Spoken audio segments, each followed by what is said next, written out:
What's going on? Somebody's been shot. Okay. On April 16, 2024, in Hamilton County, Ohio, a neighborly dispute turned into a horrific crime. 40-year-old Theodore Block was cutting down a dead tree in his yard when his 24-year-old neighbor, Cole Hornsby, confronted him. Despite being unarmed and babysitting his grandchildren at the time, Block was shot 12 times in the back by Hornsby. Law enforcement arrived quickly, finding Hornsby standing calmly near the scene with his hands in his pockets. Block was pronounced dead at the scene. Hornsby was arrested, charged with first-degree murder and tampering with evidence, and eventually sentenced to 24 years to life in prison. Hamilton County, Ohio, a place where neighborhood rhythms are usually defined by the sound of lawnmowers and children playing. But on April 16, 2024, the air was shattered by 12 rapid gunshots. What began as a mundane domestic chore, cutting down a dead tree, morphed into a cold-blooded execution. This case is a harrowing study in the failure of conflict resolution and the terrifying reality of the neighbor from hell. To understand the tragedy of Theodore Block, one must look at the suspect's history. 24-year-old Cole Hornsby was not a stranger to aggression. Witness accounts reveal a disturbing pattern of behavior. Hornsby had previously been reported for pointing a bow and arrow at Block's wife. In the world of forensic psychology, this is known as a pre-attack indicator. The dead tree was merely the catalyst for an individual already primed for extreme violence. When Hornsby stepped out of his garage that afternoon, he wasn't looking for a conversation, he was looking for a target. The most chilling detail of this crime is the sheer volume of force used. Theodore Block was shot 12 times in the back. In legal and tactical terms, this is classified as overkill. Overkill often suggests a high degree of personal animosity or a complete psychological break from reality. By shooting an unarmed man who was turning away to leave, Hornsby removed any possibility of a self-defense claim. The forensic evidence spoke a clear language to the jury. This was not a heat-of-the-moment struggle, but a calculated, one-sided execution of a grandfather who was, at the time, responsible for the safety of his grandchildren. When law enforcement arrived minutes later, they encountered a scene that defied common human logic. Hornsby did not flee. He did not scream. He stood in the driveway with his hands in his pockets, staring blankly at the chaos he had created.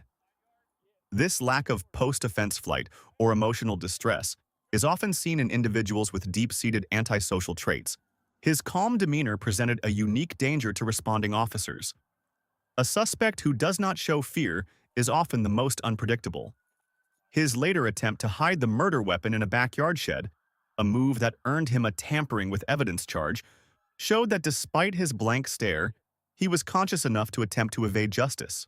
The body camera footage captures the immense pressure placed on the Hamilton County Sheriff's deputies. Within seconds, they had to identify a killer, secure a crime scene, and manage a family in the throes of a psychological nightmare. The officers had to act as protectors while simultaneously serving as investigators. We see them balancing the clinical necessity of evidence preservation with the human necessity of comforting the victim's wife and stepdaughter, two women who watched the patriarch of their family die over a trivial property line dispute. Cole Hornsby's sentence of 24 years to life serves as a somber final note to this tragedy. It serves as a stark reminder that in an era where firearms are easily accessible, the normalcy bias, the belief that things will never turn deadly, can be a fatal mistake. Theodore Block lost his life not because of a tree, but because he lived next to a ticking time bomb. As Skyline Acres returns to a quiet neighborhood, the scars of that April evening remain a permanent part of the landscape, a reminder of the day a simple neighborhood disagreement turned into an irreparable crime. It sounds like the suspect is still on the scene. There's heavy verbal trouble. Our call taker is trying to get the family member to go. I think it's next door. What's going on? Has stopped. What's going on?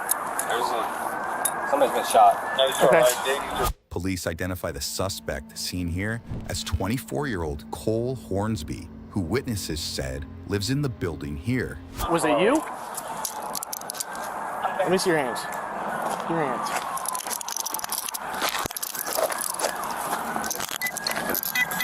First responders find Cole's neighbor, identified as 40-year-old Theodore Block, suffering from multiple apparent gunshot wounds, according to police. Investigators would later determine the unarmed grandfather was shot in the back 12 times. Are you the one that called 911? Can you tell me what happened?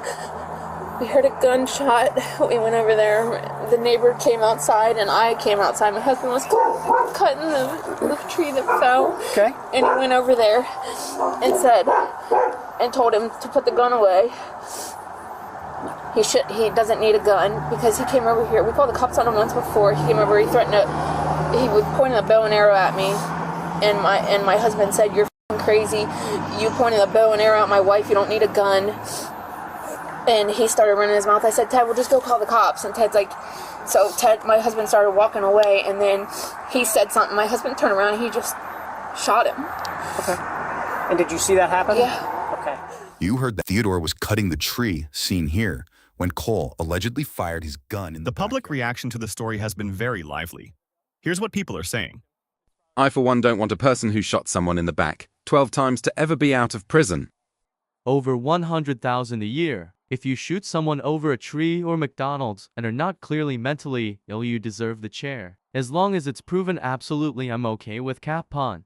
He'll never be granted parole. Risk to the community. Never say never, dude.